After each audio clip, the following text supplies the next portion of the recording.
اسلامی روایات اور علماء کی وضاحت کے مطابق جنات بھی کھاتے پیتے ہیں، مگر ان کی خوراک انسانوں جیسی نہیں ہوتی۔ قرآن و حدیث کی روشنی میں 1 حدیث، رسول نے فرمایا کہ جنات کو ہڈیوں اور گوبر سے رزق دیا گیا ہے۔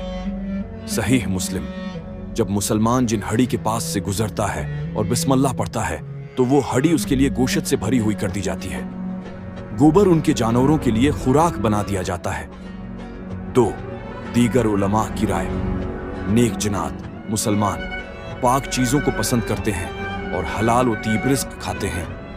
شریر جنات اور شیاطین ناپاک چیزوں اور گندی چیزوں مثلاً خون، ناپاکی وغیرہ سے رزق پاتے ہیں۔